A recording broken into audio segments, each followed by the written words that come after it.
Voice of law viewers அனைவருக்கும் வணக்கம். நம்ம நியோமேக்ஸ் வழக்கின் அப்டேட்டுகளை தொடர்ந்து நம்ம சேனலில் பார்த்துட்டு இருக்கோம்.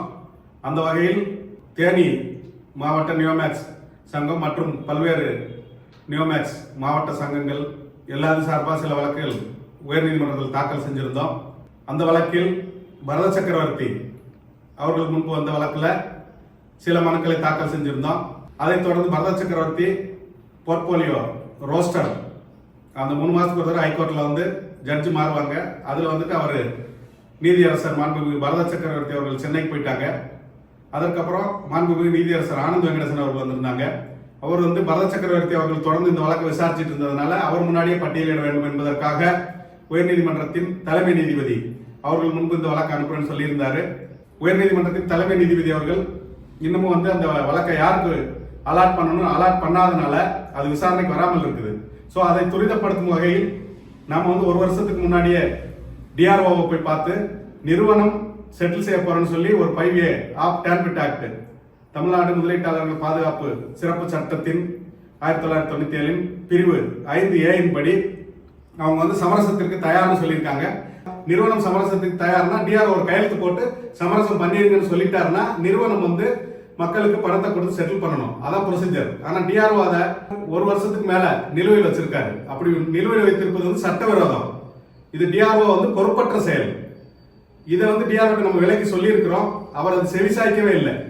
அதனால அதை நினைவூட்டும் விதமாக தமிழக அரசின் உள்துறை செயலாளர் home secretary of the state மற்றும் ADGP additional director general of police EOW பொருளாதார குற்றப்பிரிவு காவல்துறையின் கூடுதல் இயக்குனர் பொருளாதார குற்றப்பிரிவு அவர்களுக்கும் மற்றும் ஐஜி இன்ஸ்பெக்டர் ஜெனரல் காவல்துறையின் தலைவர் பொருளாதார குற்றப்பிரிவு டிஐஜி காவல்துறையின் துணைத் தலைவர் deputy inspector general of police அவர்களுக்கும் மற்றும் SP EOW superintendent of police காவல்துறை கண்காணிப்பாளர் பொருளாதார குற்றப்பிரிவு அவர்களுக்கும் மற்றும் வருவாய்த்துறை செயலாளர் ரெவன்யூ செக்ரட்டரி அவர்களுக்கும் டிஎஸ்பி அவர்களுக்கும் எல்லாத்துக்கும் வந்து ஒரு நினைவூட்டல் கடிதம் வந்து ரெஜிஸ்டர் தபால் அனுப்பப்பட்டிருக்குது.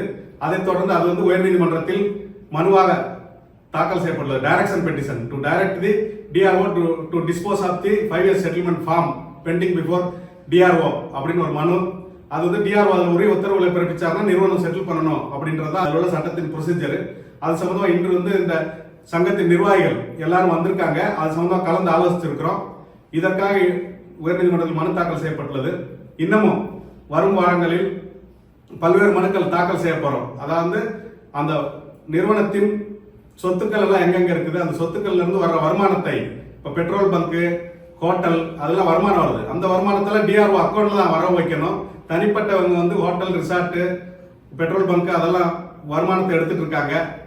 அந்த வருமானத்தை எல்லாம் டிஆர்ஓ அக்கௌண்ட் தான் வரணும் எஃப்ஐஆர் ஆனதுக்கு அப்புறம். ஏன்னா வழக்கில் குற்றம் சாட்டப்பட்ட எதிரிகள் அதாவது அக்யூஸ்ட் யாரெல்லாம் அக்யூஸ்டோ யாரெல்லாம் குற்றம் சாட்டப்பட்ட எதிரிகளோ அவங்க வந்து அந்த வருமானத்தை எடுத்து சாப்பிட்டுட்டு இருக்காங்க. ஹோட்டல் பெட்ரோல் பங்க் இந்த மாதிரி சோர்சஸ்ல இருந்து வர்ற வருமானத்தை அது வந்து சட்டவிரோதம். அதை தடை செய்யணும். உடனடியாக வருவாய்த்துறை அதிகாரிகளும் பொருளாதார குற்றப்பிரிவு காவல்துறை அதிகாரிகளும் இதில் உடனடியாக தலையிட்டு அந்த வருமானத்தை டிஆர்ஓ அக்கௌண்ட்ல வச்சு அந்த டிஆர்ஓ அக்கௌண்ட்ல இருந்து மக்களுக்கு பிரிச்சு கொடுக்கறதுக்கு நடவடிக்கை எடுக்கணும். இப்பெல்லாம் வந்துட்டு சில மனுக்களை வந்து நம்ம தாக்கல் செய்ய போறோம். இது தொடர்ந்து நடக்கும். அதிவிரைவில் மக்களுக்கு வந்துட்டு இந்த வழக்கு முடிந்து பணம் செட்டில் ஆகணும் அப்படின்றது சங்க நிர்வாகிகளோட நோக்கம். அதுக்காக சங்க நிர்வாகிகள் இன்று வந்து மதுரையில ஒரு கலந்துரையாடல் பண்ணி இந்த மீட்டிங்ல இதெல்லாம் நம்ம முடிவு எடுத்திருக்கிறோம். இதுல வந்து மொத்தமாக வழக்கு தாக்கல் செய்வோம். தனிப்பட்ட முறையில் தனிப்பட்ட ஒரு சிலர் வந்து அவங்கவுங்க பேர்லயும் வழக்கு தாக்கல் செய்வாங்க. இதில் உரிய தீர்வு வந்து நமக்கு விரைவில் கிடைக்கும். மேலும் அந்த நிறுவனத்தின் சொத்துக்களை வித்தவங்க அவங்களோட பினாமிகள் அது எல்லாமே வந்து மேலஃபைட் டிரான்சாக்சன்ஸ் எல்லாம் வந்துடும். செக்ஷன் 8 ஆஃப் டேன்பிட் ஆக்ட்லாம் இருக்குது. அப்ப அந்த முறைகேடாக விற்பனை செய்தது பினாமி பேர்ல எழுதுறது இதெல்லாமே வந்துடும். இப்போ வந்து லேட்டஸ்டா வந்து கடந்த ஆண்டு 2 ஆண்டுகளுக்கு முன்பு கூட டேன்பிட் கோர்ட்ல மதுரை பொருளாதார சிறப்பு சட்ட நீதிமன்றத்தில் தமிழ்நாடு முதலீட்டாளர்கள் பாதுகாப்பு சிறப்பு சட்ட நீதிமன்றத்தில் ஒரு பைனான்ஸ் கம்பெனிக்காரன அவனோட மாமனார் அவர் வந்து தாசில்தார் அவரோட சொத்துல அந்த அக்யூஸ்ட் குற்றம் சாட்டப்பட்ட எதிரி அவனுக்கு தண்டனை கொடுக்குறாங்க.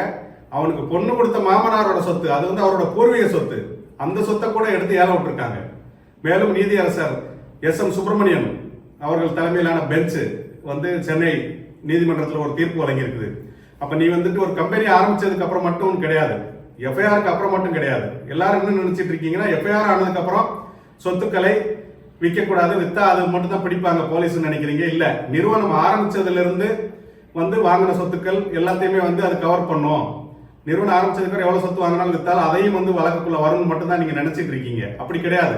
நிறுவனம் ஆரம்பிச்ச பின்பு அந்த வரவு செலவு மட்டும் பார்த்து நீ சொத்தை ஒழிச்சு வச்சுட்ட, ஏமாத்திட்ட, நீ செலவு பண்ணிட்ட, பொதுமக்கள்கிட்ட பணத்தை வாங்கி தொலைச்சிட்ட, அப்ப அந்த சொத்தை மட்டும் வச்சுட்டு ஒன்னு விட்டுற முடியுமா? முடியாது. நீ தான் செலவு பண்ணிருக்க, நீ தான் அழிச்சிருக்க பொதுமக்களோட முதலீட்டு பணத்தை. அப்ப நீ தான் அதுக்கு பொறுப்பு. அப்ப உன்னோட பூர்வீக சொத்து, உன்னோட அப்பா தாத்தா அவங்க மூலமா உனக்கு சொத்து வந்திருந்தா அதையும் எடுத்து ஏலத்தில் விட்டு மக்களுக்கு அந்த தொகையை செட்டில் செய்யணும் அப்படின்னு சொல்லி சென்னை உயர்நீதிமன்றத்தில் மாண்புமிகு நீதியரசர் எஸ்.எம். சுப்பிரமணியம் அவர்கள் தீர்ப்பு வழங்கியிருக்காரு. அதனால இந்த இயக்குநர்கள், அந்த ஏஜென்ட்கள் RH, CH, ZH, AH, BH, CH, DH, EH, FH, GH, HH, IH, JH என்ன கட்சா இருந்தாலும் சரி, அவ்வளவு கட்சையும் பிடிச்சு அவ்வளவு பேர் சொத்தை, அவ்வளவு பேர் தாத்தன் பாட்டேன் அப்ப ஆத்தா சொத்து வரைக்கும் சட்டத்தில் பிடிக்க முடியும். அது பிடிப்போம். அதற்கான பல்வேறு வழக்குகள் தாக்கலாகிறதுக்கு தயாரா இருக்குது என்பதை இதன் மூலம் தெரிவித்துக் கொள்கிறோம். இது சம்பந்தமாக பல்வேறு புதிய வழக்குகள் தாக்கல் செய்யப்படும் என்பதையும் தெரிவித்துக் கொள்கிறோம். நன்றி, வணக்கம்.